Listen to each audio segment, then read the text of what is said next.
Come on. No, I can't. I don't even. How do you even respond to that? I don't know what to say next. I reckon he's having a crack at me then, saying I've played 3 good games for the year. Jeez.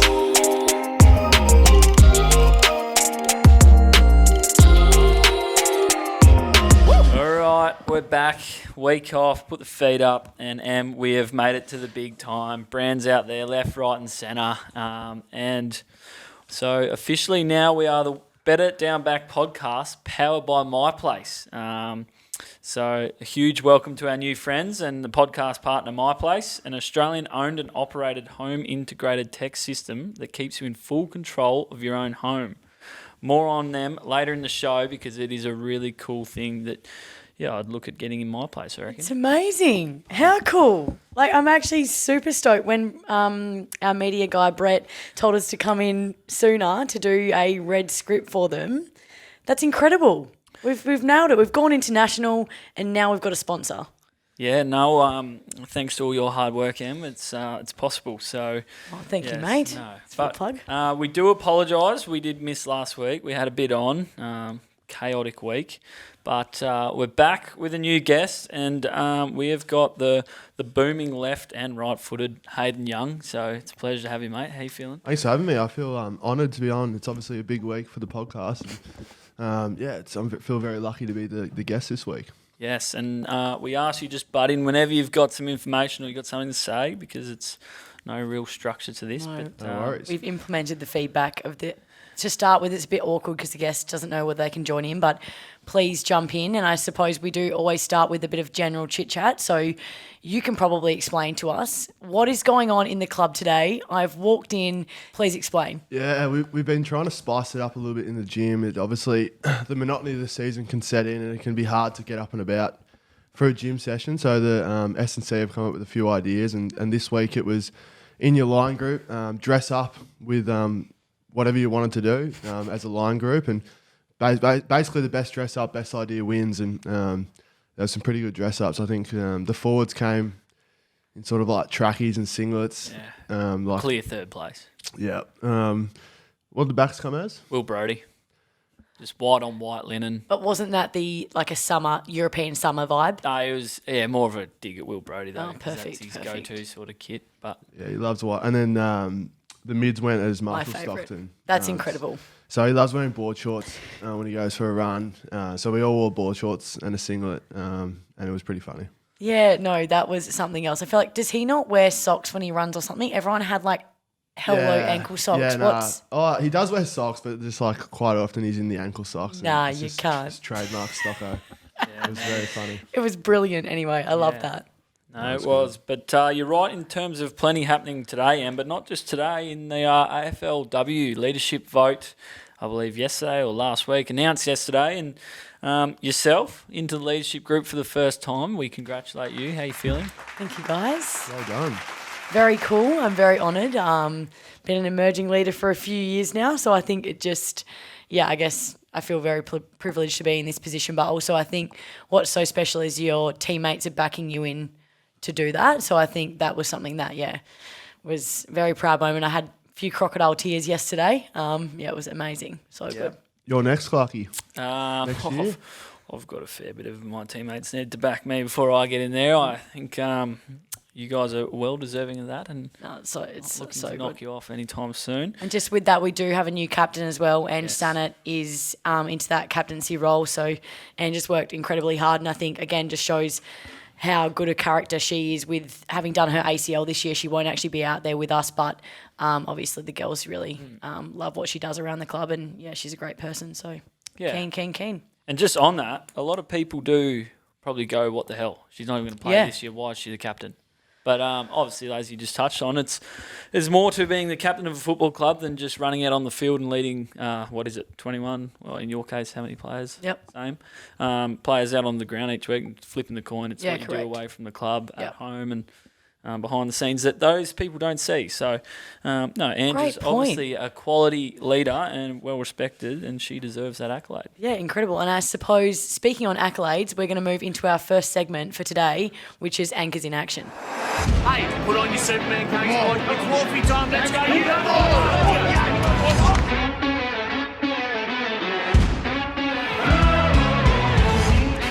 Youngy, I'm not sure if you're aware or an avid listener to the pod, I am, mate. I actually am. Beautiful. Been listening to all the episodes, so I'm well prepared. Okay. We actually should have started with that. Yeah. Like, how did you rate? How have you rated the podcast so far? I've loved it. It's been really good. I'm prepared for this segment because I know not to mention Paul Salas. Yeah. Because I feel like I know he's been mentioned for the last 3 weeks. So he obviously does a great job, but there is more people at the club that go unnoticed. So I'll shed some light on some other people. Yes, but, I like this preparation. Yeah. You getting this? Yeah, Preparation. but I am a little bit flat because I want to see Paulie just build this unbelievable streak. The whole of WA, yeah. the whole of Australia knows who Paulie is. Damn it, I'll just give him a shout out. No. Paulie Salas. Nah. All right, well, he's coming well prepared, straight off the rank. Yeah. Get into it. Yeah. So my what's the segment? The Anchors in action. Anchors in Action. Sorry, is Adam Beard, who is head of our sort of high performance and innovation, and a lot of people might not know Beardy's position, but he sort of oversees the football program from a high performance standpoint and helps Phil Merriman and the physios and everything. And he's been really beneficial for a lot of players, me in particular, but he's sort of overseeing this year our individual development plan. So he's worked all across the world over the last 20 odd years in all different fields. NFL, Major League Baseball, Welsh Rugby. So he's just got a wealth of knowledge, and basically he's such a good resource for us. And yeah, a lot of players have been using him this year to work on different areas of their game, and he's really good in terms of sort of off-field and working on, I suppose, parts of your high performance that you want to get better. And he actually came to America with me and a few other players over last off-season. We went to the UFC and we did a bit of testing and training, and it was really beneficial because we were talking to sort of these, I suppose, scientists who were talking all this jargon, and we didn't really know what they were talking about. And then Beardy was able to break it down for us and talk about how it's relevant to our game and how these parts of our energy systems work. And so he's my underrated sort of employee, but So good. yeah, it's one that a lot of people might not know about, but he does a lot of work behind the scenes, just working on our high performance and innovation. Love that. Unsung, I can't even say unsung. Unsung hero. That is incredible. And Jord, who have you got? Don't know if I can hear you without your little fluff on your mic. Yeah, no, I'll wear the cheap stuff. It's all right. I'm not fussed about it. We're on a budget here. We've got a new sponsor, but we're still on a budget. Not fussed about the brands and looking good and that. And anyway, yeah, my unsung hero, anchor in action for me is Angie Bain. Yep. I obviously went through a very, you guys know, probably interesting week last week, is to put it to you. And Ange is our health and wellbeing sort of officer, if you like. And yeah, she was always just keeping in touch with me, helping me right up to the game and that sort of thing. So sort of a strange week. I am all right.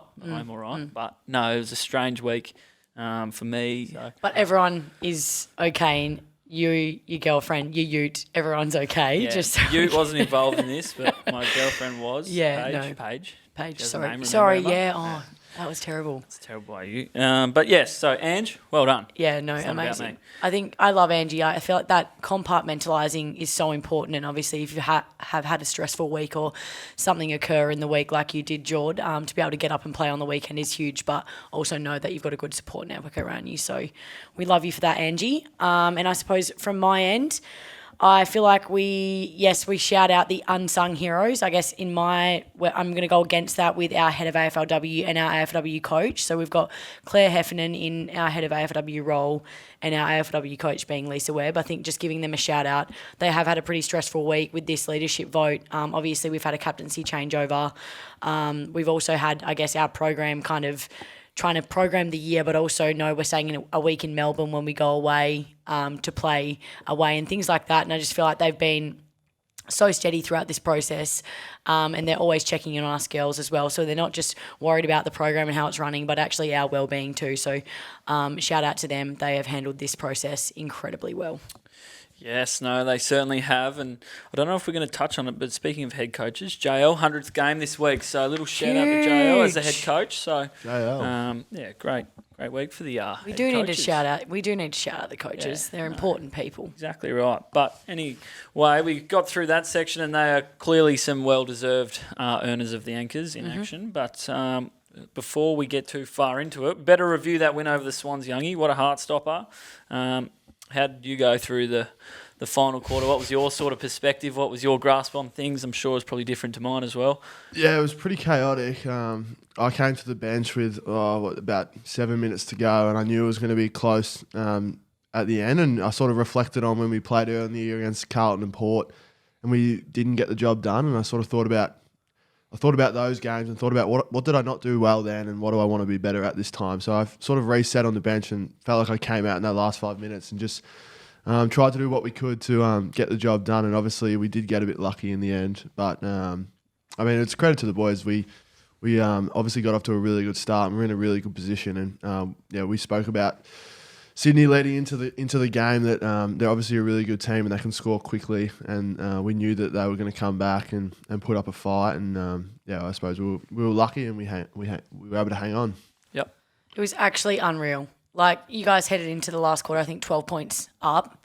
And then the finish, obviously, had a bit of a coronary there for a while. But no, I think just the belief that you guys showed was amazing to watch and see. And I think, you could feel that. So I feel like for me, it was just knowing that kind of mentality going to not only the last quarter, but the whole game, was that we're going to win this. Like, we've got backs against the wall, we're going to win this. And I think the role playing was something as well that I noted. I feel like that role of Fife on Heaney, I feel like that was so sacrificial. But, George, you probably didn't get off the halfback through runoff as much as normal, but you went back to your one-on-one defensive principles. And Josh Draper was absolutely unbelievable, which we can speak about later in the show as well. He's definitely going to be my defensive moment. But I just feel like little moments like that, but also just small role-playing moments as well, was something that you really noticed. Yeah, another one that you might have not mentioned, but Jeremy Sharp had a job on Errol Goulden. Yeah, cool. And we obviously know what Errol Goulden can do.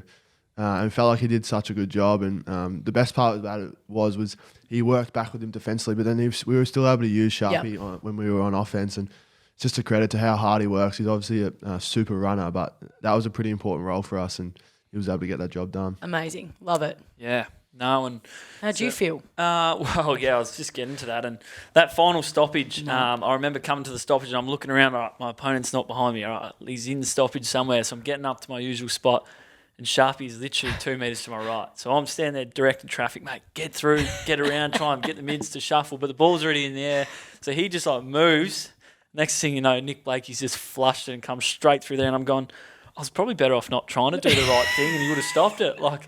And then of course I've tried to get to Blakey, but before I even got there, the ball's on his boot, and Logan McDonald's marked, and I've gone, oh no. Oh no.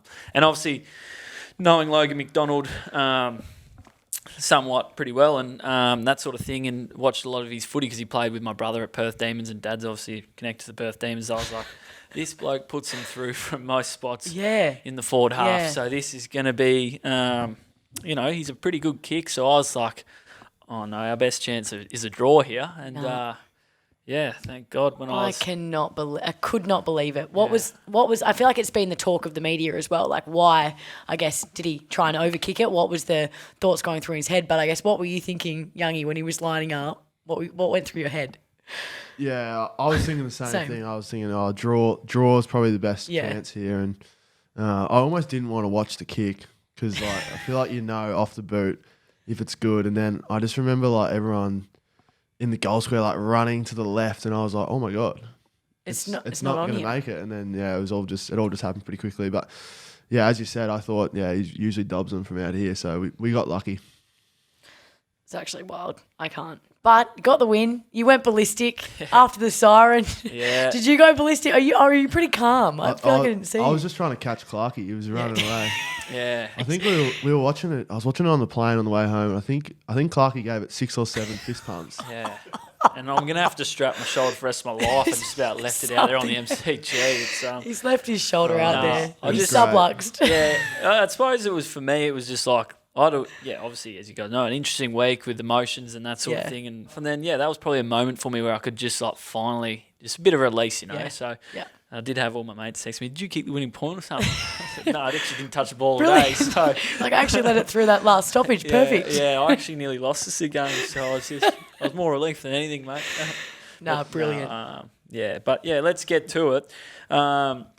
Josh Draper's efforts unbelievable. Oh my God. Late. Like, we need to talk about this more. Like 100%. I feel like, yes, we're defenders and we want to bring up defensive moments, but my God, he was huge. Like, without Alex Pearce being there, and I feel like obviously Luke Ryan was back there helping him out as well, but just from him to step up the way he did, there was probably 4 efforts in a row where he has spoilt the ball or marked it. Like, even you could call them uncontested marks. He put himself in such a good position to take these marks. That one on the wing in the final, minute or so of the game to rebound it back.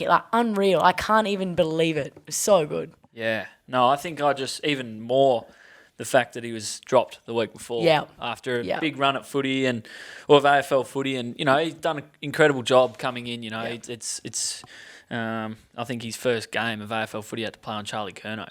There's been no easy games for him, and on the weekend didn't get any easier with Big Moose out, who usually is barking at him, telling him where to go and that sort of thing, putting him in good spots. And McLean, McDonald, they were plays he was playing on, unreal. Amadi for large parts of it, who is as hot as anyone in the comp. 9 goals the other week. Yeah. So I just feel like Drapes, that is hats off to you, mate. I guess, how does that make you feel as a teammate for him? The pleasing thing about it is because, as we mentioned, he's such a young player, but a game like that can just kickstart your career. Yeah. He's a player that when he's playing with confidence can do things like that, and that's just a small glimpse of what we can expect for the future. And he should just be so pumped that now he knows that he can do it at AFL level, and that's what we want from him every week, just to play with confidence and go at the ball and make big plays. And it's really things like this happen when you can look at it as adversity. We lose Moose, but then someone gets the opportunity to step up, and if Moose is playing, Drapes might not have these moments. Yeah. And we might not, see him really rise. And it's been great to see, and hopefully he can keep it going. Awesome. And I think bigger picture as well. You just mentioned he was dropped the week before, and like you said, this adversity is actually creating opportunities. I think, it's just, I forgot what I was going to say because I'm just that excited about it. Yeah. Good to see. And obviously, it's so cool. With Moose being out, another opportunity did open up, and that was Andy presented him the opportunity to be the captain. Carried on a bit at the team song, which is fine. But how do you see? You obviously work very close with Andy in the midfield and that now, and how do you see him, stepping up and taking the team on his back on the weekend? Yeah, no, I thought he was fantastic. I think the best part about it, and I don't know if he got feedback, but someone said if you're going to present to the group or if you're going to lead, just do it in your way. You don't have to say what you think JL wants to say or what Moose would say. Just present how you would present, and I think that's Andy's strength. He's a character. He knows how to capture the room and make people laugh. And in his day before the game, he had a presentation where he presented to the group, and he just had us all in stitches. And it was motivational, but he told a story, and that's what he does so well. He's a storyteller.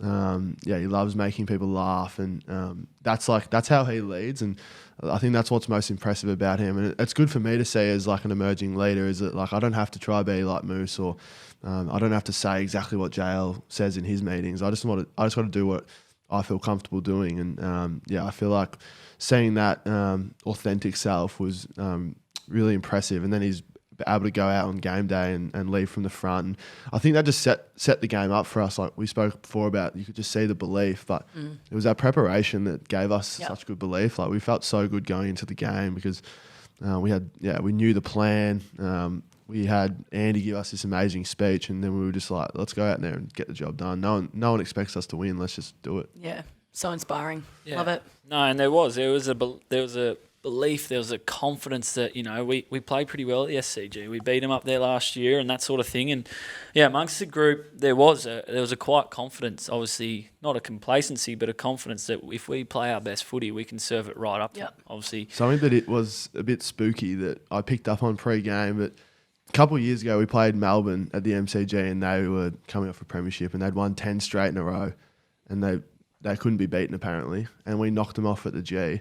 And on the weekend pre-game, I was out on the ground doing my warm-up, and they were saying, over the loudspeaker, Swans going for their 11th straight win. And I was like, that's interesting. We've knocked off a top 10 who's won 10 straight in a row. And then I just pre-game, I was like, we're winning today. Wow. Just have this feeling. And Love it. Little signs like that from the universe is sometimes all you need just to get out there and get the job done. And it was a bit spooky, but we'll take it. Yeah, no, that's crazy. Yeah. Anyway, enough about that game. Let's get into you, Youngy. Yes. The upbringing, the footy journey. This is all about you. So you grew up in Victoria, Somerville, Mornington, Dandenong. Yep. Dandenong. Dandenong. Dandenong? Dandenong. Whatever that is. Yeah, that's all right, mate.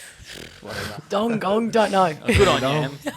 I spelt it right. I was going to let it slide. That is a but spelling you error just from brought Em, it by up. the way. You have to. Spelled it with 3 N's. There's no spelling error. I can't. whiz. How quick is he to point the finger? I'm flat out trying to All right, spell my mate. name and you've thrown in that.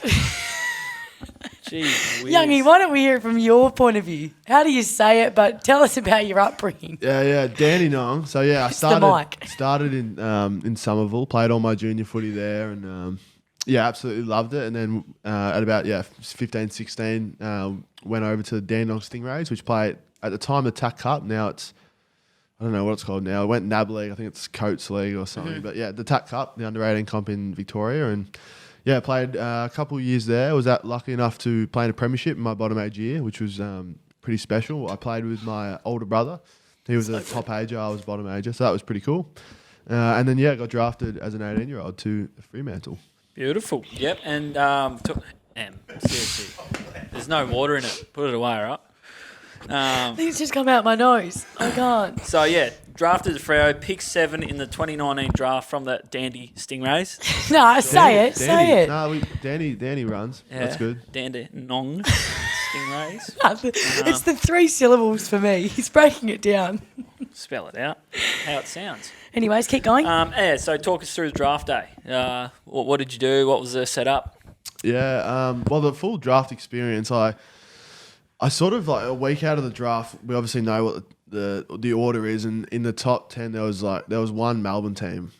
So I basically knew, and it was pick 3, and it was sort of reported that Luke Jackson was going to be taken at pick 3. So I was like, okay, I'm most likely going to be interstate here. So I was able to get that through my head pretty early and wrap my head around it, I suppose. And I suppose I probably had an inkling that it could have been Freo, and then sort of right before the draft, I was like pretty confident that it was going to be Freo. So I had time to sort of process that, because obviously, I hadn't been to Perth before. I didn't know anything about Freo in Victoria, unless you have Foxtel, which I didn't. You didn't watch any Freo games, so I was like, I didn't know much about Freo, so I had to do a bit of research. But draft night was pretty exciting. I had all my family there, and I was obviously drafted with Caleb, which was pretty special because we played a lot of footy together. So got to share that moment with him, and then it all sort of happened pretty quickly. It was taken, pick 7, shook Big JL's hand, and then So good. jumped on the plane a couple of days later. Get a few words out of him? No, not much. No, I don't really remember. It was a bit of a blur, but it was exciting. So good. And then for you to debut in round 2 of 2020 against Brisbane at the Gabba as a replacement, late replacement for Nathan Wilson. Talk us through that moment and then that game itself. Yeah, it was pretty crazy. Obviously, my first year, 2020, was COVID year. And round 1 was obviously that game where they played the game and they called the season off the week after. So, and I had a few injuries and I wasn't ready for round 1. And it actually was a bit of a blessing, because I was like, okay, now I've got 8 weeks to get my body right and hopefully get up for round 2. And then, I went home. So I've just been drafted, done a full preseason, round 1, then I go back home for like 6 to 8 weeks. It was bizarre. And the worst part about it was, over that 8-week period, you're basically just doing another preseason. So it was just like, okay, back to Somerville, Square one, back to the Oval, running laps again. And I was like, Back to the grassroots. this is not what I expected my AFL career to look like. And then obviously we go round 2 into a hub in Queensland, and I was the emergency leading into that game. And then the day before, I heard Nathan Wilson was having some back spasms or something, and everyone was like, "No, be ready, mate, be ready." And I was like, "Oh, what does that mean?" Yeah. So I actually slept all right the night before the game, because I was sort of like, "Oh, he'll be fine, like he'll play. It's just a little back spasm." And then woke up game day. Peter Bell's like, "Hey mate, come have a chat." Right. I was like, "Oh god." Then walked in, found out I was playing, and it was like, "Oh, okay." And then I better go get changed and get on the bus, because we were leaving. So it was just happened so quickly. And the weird thing as well was we played in front of no crowd, so I didn't have my family there. Didn't have your sort of typical sort of AFL debut experience. But I feel like it's pretty special. I was one of the first to ever do it, I suppose, like play in front of no crowd debut. And it was just a crazy day. I still remember in my first game, it was sort of like a welcome to the league moment. I got a handball receive from Sonny Walters running through the middle of the ground. I thought, oh, how good's this? Take a bounce or something. And then I just feel the pressure coming from behind me. I kick it, shank it, get tackled to the ground. Lincoln McCarthy gets over the top of me and goes, it's not going to be that easy, mate. And I was like, oh, okay. Hello. But I've sort of like respected that because I was like, no, I feel like he said that out of respect and like, he was like, welcome to the league, mate. And I was like, okay, good. And then, obviously that first game was a pretty crazy experience and I enjoyed it. And one thing I did learn though was like Brisbane, and they still are, they're a pretty big team, solid, strong. And I was this little noodle arm 18-year-old. And after that, I was like, yeah, I need to hit the gym. Yep. I need to get stronger because, I was pretty banged up. So it was more of an eye-opening experience for you. It was. But, shock to the system, but it's certainly worth it because look where you are now. Yes. Yeah, no, it was a good learning experience for me. I thoroughly enjoyed it. Yep. And then obviously after that, you had your injury battles as well. You had a hamstring injury in 2021, out for most of the year until round 19 before receiving a Rising Star nom in round 20 versus Richmond. How did you get through? What motivated you to get through that sort of tough hurdle, especially away from home? No, I suppose school friends, family, close friends, family around to nurse you through that period. How did you get through? Yeah, it wasn't easy. In that 2020 season, I had an ankle surgery as well and missed. That was a 17-game season, so I played 5 games and missed that. And then round 3 of 2021, did my hamstring and missed about 15 weeks with that one. So I sort of was like, this is a bit unfair.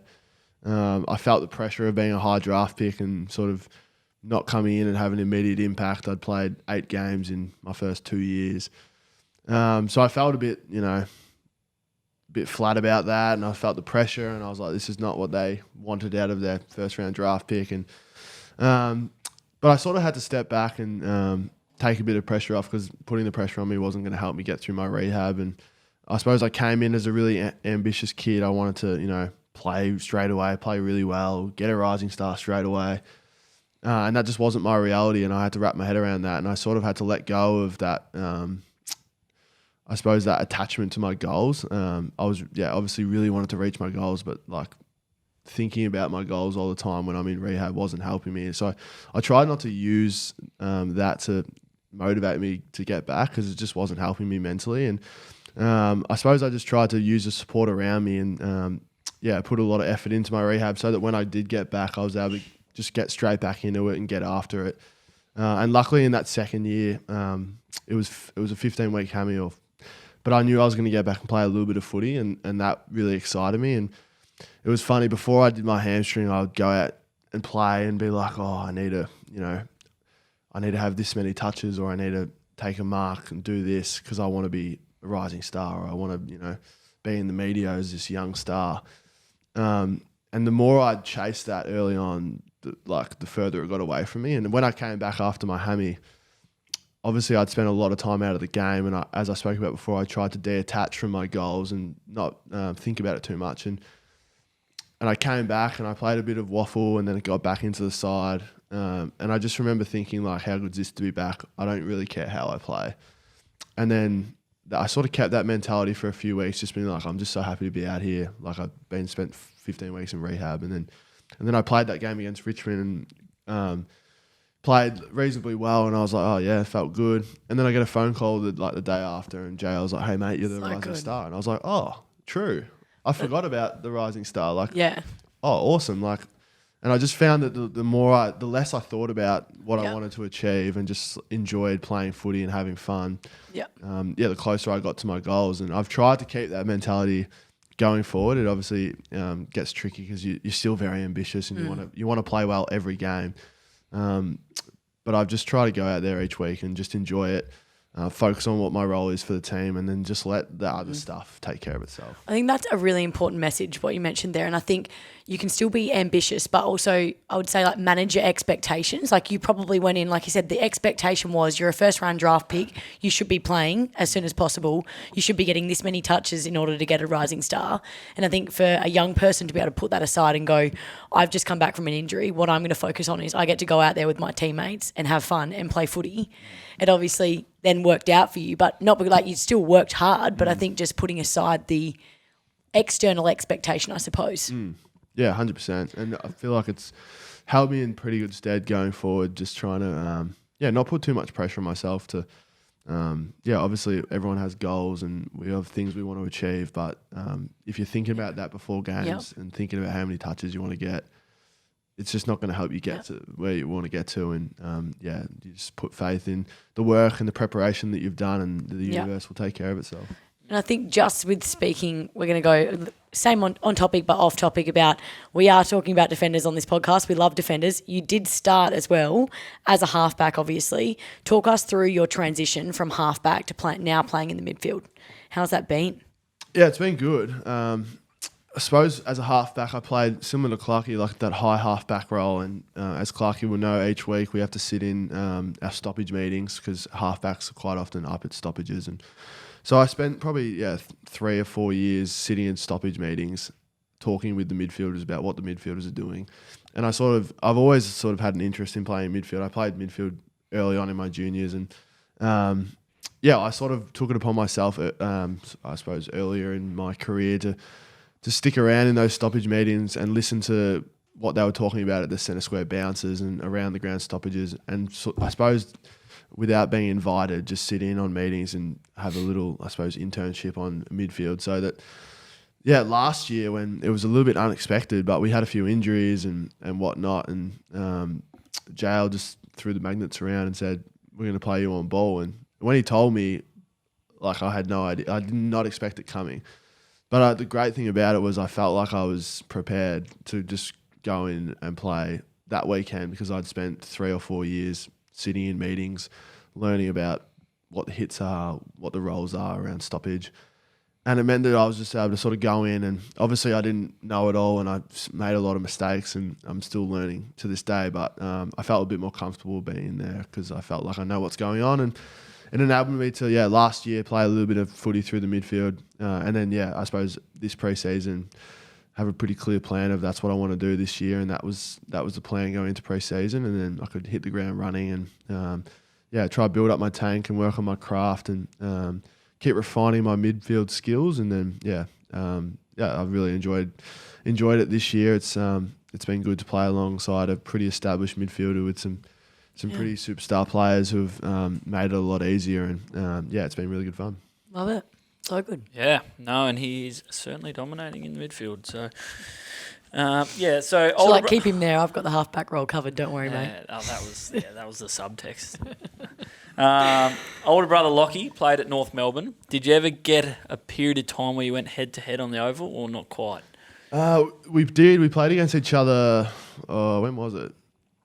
Might have been 2021 or 2022. I don't know which year, but he was playing at North, and we were both playing in the back line, so we didn't really we weren't really on each other, but there was a passage of play where he got sort of a forward handball in the midfield coming through the guts, and I sort of, it was a shit handball, landed on the ground, and he went to pick it up, and I come forward and tackled him, and I sort of came from behind. He didn't even know it was me, but I remember. I just remember that because I tackled him and it was a stoppage, and then I sort of pushed him and got up.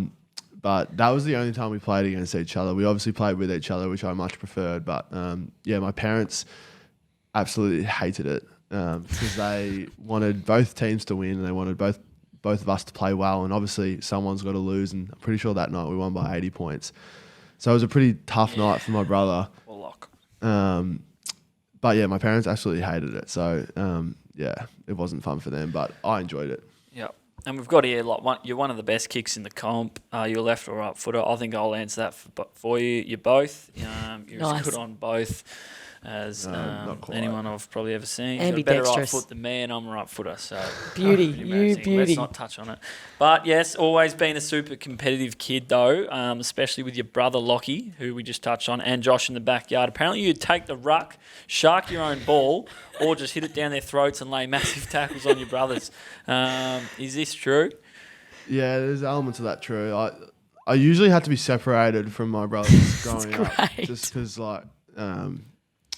it would just get a bit too competitive, and I'd always take it a step too far. But one of the reasons why I think I love kicking the ball is because as kids we used to do kick to kick, and I'd be at one end and my two brothers would be at the other end, so I had double the amount of kicks as them. Yes. But it was purely because if I was with one of them, it would end in a fist fight or something, or Yep. I'd take it too far. So, but yeah, I didn't mind it. I used to just practice down the end, get extra kicks in. Great. So that's that's sort of how it was. No, I love that. So Yeah. for all the kids at home listening, if you've got brothers and sisters, chuck them up the other end so you can get more kicks in. Or just take the ruck and either tap it to yourself or to someone else so you can lay a tackle. When mum and dad tells you to share, do not share. Just do everything for Don't. yourself. Not at all. Because Terrible it messaging. turns you into one of the best kicks in the comp. But then under 11s, your dad Peter Youngy, cooks a good paella. Was Friday night, apparently. Yeah, it's all happening. was the coach, and he sent the runner out with 2 messages, and you sent the runner back with 3 messages telling your dad what to do. Do you remember what those messages were? We need to hear I it. don't know. It would have been in the heat of the moment, but I do give my dad a hard time. My dad, I can't my mum, shaking his my head. mum was a very good sports woman. She played netball and was quite talented, but my dad played resis and gave up the game pretty early, and he was no good really. It's to make paella, though. That's why he's got good at his craft. He's good at that. So yeah, there was a few times where he'd send a few things out to me, and I'd send a couple of things back to him. But he was a good coach, really. You know what he's like. He's very sociable and loves getting around everyone. So he was a good coach, but he didn't know much. Well, yeah, he knew a little bit about footy, but I thought I knew more, obviously. I think what I love, though, is it's under 11s. And you're telling the runner, go and tell my dad this. Yeah, win at all costs. That's under Yeah, 11s. it was great. That's what it's all about. That's better than mine, because I said that to Dad once. He sat me on the bench for about 2 quarters. So. Perfect. Thanks, Ross. Yeah, but, Dad's that old. He's old school. He'll listen, so rub it in. But yes, anyway, another point. This is an interesting one I great. have known, but you only let your neighbour back home in Victoria cut your hair. Michelle specifically. So when you go back to Melbourne, that's the only time you'll get your hair cut? Yeah. Is that true? That is true, yeah. It's actually great. Yeah, no, obviously I don't cut my hair that frequently, which helps. But yeah, she always cut my hair growing up. She was my next door neighbour. So, and then when I got drafted, I just sort of couldn't be bothered going to someone to get my hair cut and having to make small talk with a random and how you going, mate, blah, blah, blah. I just feel comfortable going to the same lady, and it's convenient when I go home every 5 or 6 weeks. I just duck in, Great. have a little trim, and I don't. The only person that's cut my hair other than Michelle was my partner Riley in COVID, because I couldn't get home, and my hair was getting that long. I was like, we're just gonna have to do it. So it was just in the bathroom looking in the mirror job, just sort of like cut around. It's not that hard, pretty hard stuff up my hair, but Michelle does a great job at cutting my hair. Great. So, Thanks, Michelle. I'm pretty sure we play Essendon in a couple of weeks, so I'll have to message her and book in. Book in. That's brilliant. You pay for it, surely. Yeah, no, I pay for it. Yeah. And then the last point, you asked your parents to bring over 2 items last year from home. What are they first? A homemade skateboard that you had made, No, he's waiting for the next one, though. and then a breeding box to attract birds. Talk us through No, that's these, good. because they're at opposite ends of the scale. Yeah, no, that's good. Well, to give it a bit of context, my old man's a woodwork teacher. So growing up, we did a lot of sort of, I suppose, woodwork at home. And the best part about, if I was ever sick as a kid in primary school, I'd go to school with Dad or something, and then I'd just spend the whole day making stuff out of wood. And one of the things we used to make quite a lot as kids was bird boxes. We had parrots growing up as well, so we had a lot of parrots, and they bred, and we had little baby parrots, and right. and then we also made skateboards. So we made longboards out of wood, out of plywood, chuck some trucks on it, and away you go. I just moved houses, and I was like, I'd love to get a skateboard so I can ride down to the cafe. And I was like, Youngy, can you bring one of the skateboards that I made as a kid? So he brought one of the skateboards, and then I bought a new house and The second thing. I had a lot of wildlife in my backyard, and I thought, you know what, let's attract some birds here, and I thought it'd be nice to just put a breeding box up on my tree. So there's the context, and they were brought from home. Thanks. No, that's brilliant. So the bird box hasn't attracted any birds. yeah, what sort of birds? It actually hasn't. It just sits there. So it's not working. I might have Maybe to need to give it a try. lick of paint. Maybe, Make yeah. it livable. Make it look a bit prettier. TV or something in there for the birds. Take a photo of that. We need to see. Yeah, all right. I can do that for you. And you're running the new nickname at the moment because Youngy's flat. He doesn't have a nickname. Okay. Like a one-word sort of thing. And the boys have come up with a preliminary one, I suppose, for the moment. It seems to be getting a little bit of traction, but it's the squid. Because he ties his hair up and apparently the bottom of his hair looks like squid tentacles. I'm not sure who's come up with that one, whether it's Paddy Voss or Luke Jackson, but It's a tricky one because it is right. I don't really have a nickname. It's just Youngy. It's just But then pretty you're standard. just Clarky, so Yeah, maybe you're next, mate. yeah. So But yeah, it was sort of like Youngy needs a nickname, but I feel like if you force it, it makes it tricky. But then, I don't know, if you get enough numbers, it might stick. So that's the first. But surely yeah, something around this bird box. And if, Call him if Bird. any of the listeners have any suggestions for a nickname, Yes. that could be. I'm taking it. Yeah, anything at the moment because Squid is leading the way, and it's I don't know if I love know. it. You can't do it. And also, we can send in voice memos now, so you can explain why you want to name Youngy that. Yeah, I need a nickname. Yeah. All right. Well, he's put the word out. Transform your home into a smart home and save money with MyPlace. MyPlace. Aircon Smarts reduces power, costs, and transforms your house into an energy-efficient, fully connected home, controlled by a smartphone app. The MyPlace system can integrate with smart lights to set the vibe from the bed, the couch, or wherever. The garage, so you'll never forget to shut the roll door. Smart curtains, automated to sunshine and heat. And security, to see who's at the door. MyPlace is truly affordable, comfort and control. Get MyPlace today. Google MyPlace by Advantage Air. But anyway, we've got a fresh segment here. It's thanks to our friends at MyPlace, and it's called Build Your Ultimate Freo Player. So each week we'll be asking our guests to build their ultimate Freo player using 4 specific attributes they can steal from their teammates. The categories are strength, aerial ability, star power, and the best vision on field. So Youngy, you are the first person to build your own sort of This Freo is an player. example. How good's that? Oh well, You're going to put the yourself in. strength one. Like, who's that? Well, you can't see. I'm not giving so you. you got to build your own. It's your own. So It's your strength. Who have you got for strength? Well, I've seen that one there. He's looking at it. I'm not going to choose that one because the strength. But actually, no. Vossi would want to shout out because he's the strongest man in the gym. Yep. And you don't want to get in the way of his fend off. So Vossi. So you're going with Vossi. Sean's like close second because he's Sean. a big boy. But if you're choosing one though, Vossi first. We'll go Vossi. Aerial ability. Aerial ability. You can be happy with your own because it is pretty good. Nah. Come on. You I'm thought gonna about it. Oh, who do I love see fly for marks? JT at the moment. I think Yeah, he's agree. stand out. Have I gone 2 for 2 on that little page? Potentially, yeah. Oh yeah. Yeah. Yeah. No, I shouldn't have showed you. Yeah, I know. No, because you're not going to be able to put. You're not going to put yourself in. No, I won't. Star power. Star power. Well, you're going to get this one as What well. does star power mean? It's probably only about 3 or I feel 4 like a bit of blokes. X Factor. Yeah. Oh well. Oh no! I just thought of the bloke that No, I saw. I shouldn't have showed him. When you said X Factor, I was like, This "Dang, guy." This guy. But I'm gonna leave him out because Michael Frederick has a lot of X Factor. But I'm gonna say for my X Factor, I'm gonna say Sonny Walters. Yeah. Okay. He's Cool. an absolute superstar, Yeah. and he can do things that I could never do. And then the last is vision. Vision. This was you on the template. Yeah, well, I'm not choosing me. Vision. I'm trying to think about this one because there's so many good options. Caleb's got the best hands, clearly, with his vision. But I'm going to go with Lukey Ryan. Yeah. Nice. That's very Because fitting. he's a very good ball user. And one thing, like I feel like vision, people think about like kicking and handballing, but he reads the game better than anyone on our team. And his vision to see what's about to happen before it's happened makes him a really good player, and which is why he takes a lot of intercept marks and sets us up from half back. Sure That's does. great.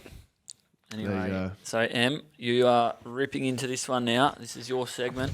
Alrighty, here we go. We're getting defensive. I don't like Fred. I've never liked Fred. Nah, that's There's a lot of feedback on Twitter, I know so you do. I don't like. I'll It's all take that tongue in back. cheek. Just before we start, this segment's about quick fire answers, and we've had blokes in the last couple of Sharpie. segments who just take a year and a half to get through, lists about 4 different things. So I want you to really set the tone. You're emerging leader. Yep. Take the initiative to This fix this up quickfire is for not us. my strength. I'm someone who likes to think about it. And I'm- So you're someone that likes to think about it, and I don't shut my mouth, so this is going to be perfect. yeah, I know. No, we should swap. I find it hard though asking the question and then I'm not then responding to your answer. I'm just going on to the next one. Yeah, So that's not me trying to be rude. It's just going to No, be. that's good. the I'll aim of the game. tell you to be Em, quiet if you Em. start talking. It's supposed to be a quick segment. So get into it. I can't deal with him. Alrighty, Youngy. The worst thing about having a locker next to Alex Pearce. A lot of mess. Best dressed teammate. Brandon Walker. Favorite board game. Monopoly. Death row meal.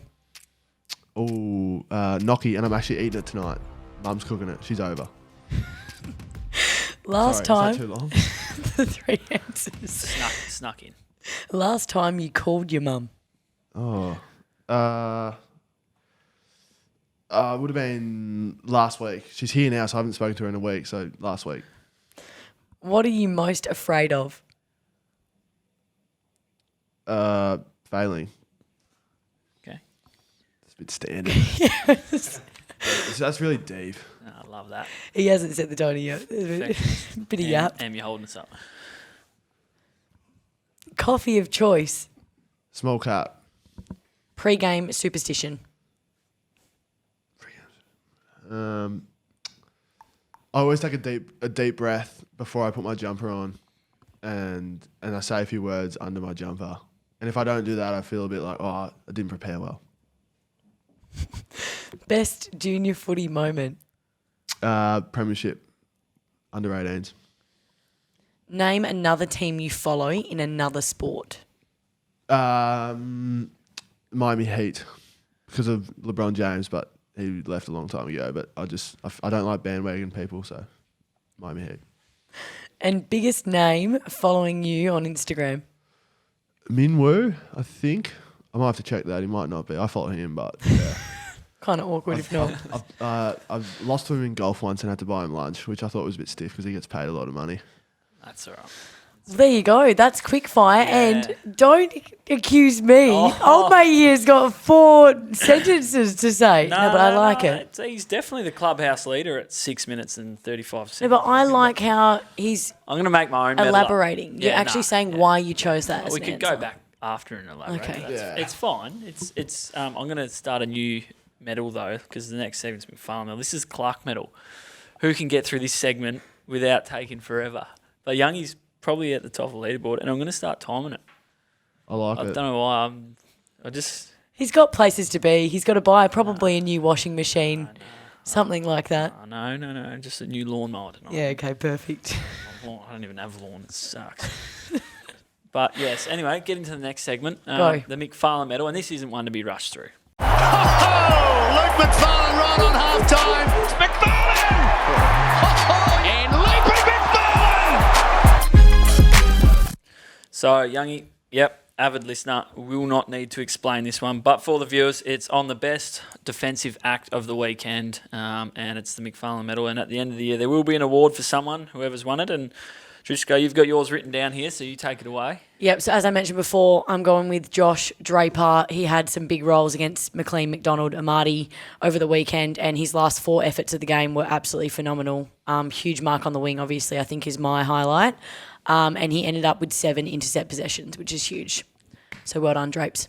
Youngy, go on. Yeah, my one is one that the viewers might not have seen, but we obviously had a really good first quarter. At the end of the first quarter, they won a centre clearance, and Sam Sukowski ran from the half-forward line all the way past all the midfielders and was manning up Tom Papley, who came from the centre bounce. And if he wasn't there, they would have kicked it, and Tom Papley would have marked it, and they would have kicked the goal. And we ended up, Fifey sits in the hole, takes the mark, and we finished the quarter. But no one would know that Switter ran Love all that. the way from a forward, and he was in D50, and that was my defensive moment of the week. Huge. That was actually mine too. Oh, that's great. Yeah. Yes. And what On you the did leave spot. out, though, was he actually, when Fifey does take that mark, he was the bloke that laid the tackle as the bloke kicked it. So if the even viewers better. at home want to go and watch, Get it watch up. that, and he kicked a goal 30 seconds before it too. Yeah. And then he's Incredible. just thought defence and literally saved us one at Love the other end. it. So if I don't want to be same, Fifey's going back to the flight mark in the top of D50, you know. So, but Nice. Switter, yeah, he stood out for me as well. Switter's like, he's a got to be machine. topping our leaderboard. That Yeah. smother as well. Switter's smother, what round was that in? Round one. Round one, yeah. It was round one. Yeah. Yeah, Switter's smother's been up there a few weeks in a row. So, Switter, keep doing what you're doing. You might be called back. Yeah, I think he's going to have the McFarland medal. There's not long to go, but he's had a few nominations, and it's he's definitely the favourite. We obviously had exciting news with the new sponsor, but also very exciting this week. It's our first week we are doing the Voice Memo Corner. So, we are... What are we doing? Can't read. We're listening, and the first up first cab off the rank is Angus. So, Angus, well done. Hey Jordan, hey Emma. Good to see you get the win on the weekend. First win in person, so I was very glad to be there. Just a quick question for Geordie. Do you reckon you play better with or without the head strapped up? Just curious. So I reckon he's having a crack at me there and saying I've played 3 good games for the year. Jeez. I'm going to go without, just because I've played 14 more games without the headband, and hopefully I've played some good ones. No, that is brilliant. But no, it's a genuine question. I don't know. Have a think about it. It's an interesting question. Yeah, don't know. Actually, maybe he is being genuine. No, that's all right. It's the tone for me is a Yeah. little bit. I don't know. Make your own opinion. Anyways, I suppose. I'm getting salty at that. Loving the Shouldn't voice get notes, salty. though. Next up, we've got Aaron. G'day, Geordie and Emma. Just want to know what you guys think is the best design that the Dockers have ever worn, jumper-wise. And to you, what is it called? A jumper, jersey, or a Guernsey? Cheers, and I love the potty. I really like Aaron. That was genuine. We could have 6 from him every week. It would be beautiful. Well, for me, it's a jumper. And the favourite one I've worn would have to be the retro. Oh, nice. Which one? Yeah, my first year. I can't remember what it was called or which one it was. Actually, sorry, that's a lie. I like the stealth. No, the Oh, yeah, stealth. bang. Hands I down. love the stealth. Hands down. Yeah, I love the stealth. Stealth. We love stealth. We love Wharfie time. Hopefully, the girls can get a stealth jumper. Yeah. That would be so sick. No, love that. And I also call it a jumper. And I would say, no, I loved last year's Indigenous round jumper for us. That was designed by Michaela Morrison. Incredible. Youngy? Jumper for me, and mine is the retro, and it's the one with the green all down the bottom, and then purple up top. Yep. Like it's That split one. in like 3 Yeah, segments. yeah. It was my first retro jumper that I wore, and that was the Richmond game actually when I had my Rising Star. So maybe that's why. There I you really love that jumper. go. There you go. A few connections on the pod. Perfect. Thank you, Erin. Now we've got Alyssa. Hey guys, what is one thing that you have to do before you get yourself ready for a game? What is a very important pre-game ritual of yours? That's a very good question. Great question. One thing for me, I don't have many to be honest. But one thing I do is, if you notice, I run out onto the ground. I have to have a ball every time I run out onto the ground. Nice. And I'm always on the left side of the banner with Luke Jackson. Quite specific. Yeah. Didn't know that. That's So I good. just like being on the left side with a ball, run through the banner. Has there ever been a time when there's been like no footies and you're like, No, I've got to find one. I'm running around going, You're fine. footy, yep, where is it? Trying to find one. I'll get a footy, don't worry. that's good. Thanks for the reenactment. Yeah. Beautiful. Youngy? I've got a couple, but the main one is I love having pancakes for breakfast. Nice. That's my pre-game meal, and I look forward to it. It's like the highlight of my week because I get to enjoy my pancakes. And your deep breath when you're putting your jumper on. Yeah, that's another one. Did you know that, or have you not been actively listening? Don't actively listen. I don't really have one, to be honest. I feel like I do like to have avo on toast in the morning for brekkie, and a few jam sandwiches when I get to the ground. But Because otherwise, they're for free. Put on for you. can't even cut that out, Brett. He's actually too much. Em, come on. No, I can't. I don't even. How do you even respond to that? I don't know what to say next. No, I don't really have one. Yeah, a little dig at my reenactment, which I thought Yeah, was it's quite true. valid No, for it the was viewers good. at home. Don't It get was to hear good. me whistle in the change room. You know, No, it's true. No, I don't have one. Tension. Yeah, there I always have is. to get in between you. Yeah. Yeah, No, I it's feel always- like I get really anxious, so I just like to not have another thing that I'm worried about just in case it doesn't go to plan, then it doesn't that's throw fair. me off. That's fair. I'm not having a dig, but you are a very organised person, aren't you? Yep, because preparation prevents piss poor performance. Yes, so correct. this podcast wouldn't occur. Yeah, without Emma. Yes, thank you for finishing that. No, I love it. Of course, yes. Dan. I like the way the women's team do the team song after a game.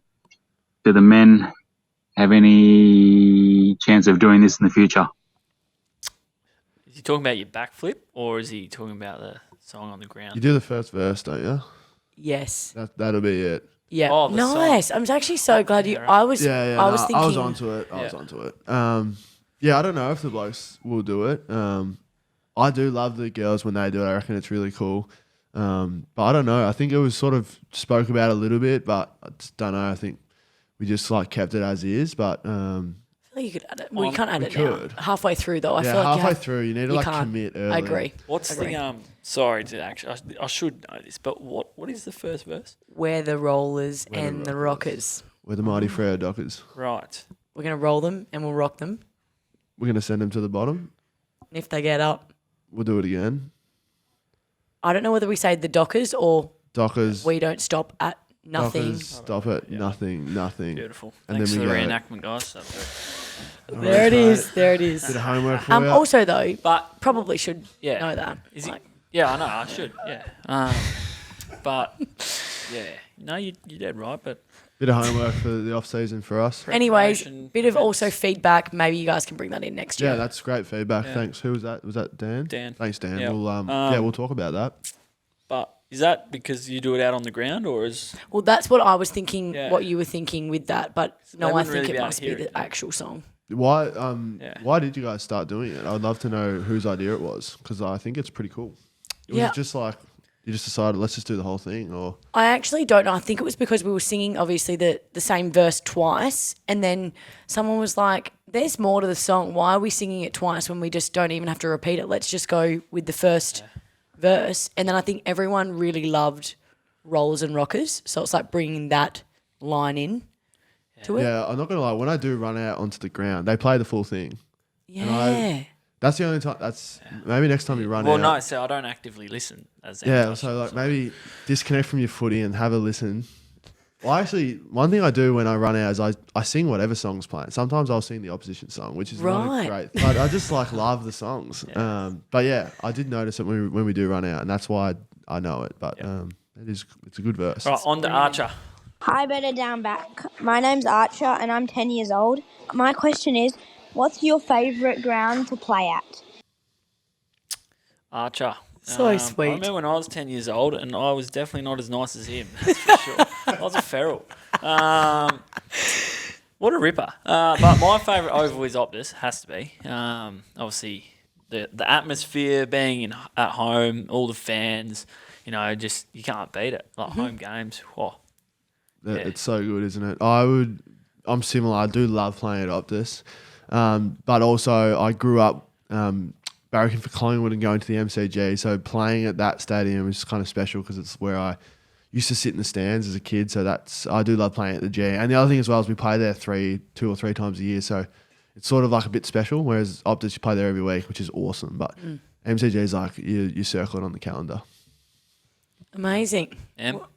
Well, I would love to play at Optus every second week, but and I did enjoy that experience. But I feel like I'm going to go away from Freo over and Optus, and I'm going to say Victoria Park because during the hub that we did during COVID years, that was kind of our home base, and I felt like that was really special. We won all of our games while we were in that hub, which I think just took, I guess, a lot of strength for us to do that. So it's something that I guess just sticks in my mind.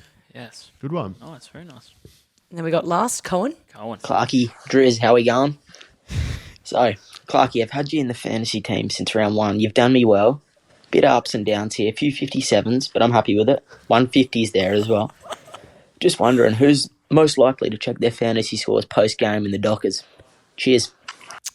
Love it. Colin's got a bit of country about him. He does. And I don't know whether to give him a clip or just... It won't be me, mate, because fantasy means absolutely nothing to me. So thanks for bringing that to my attention. It probably... I reckon it's me. Purely because...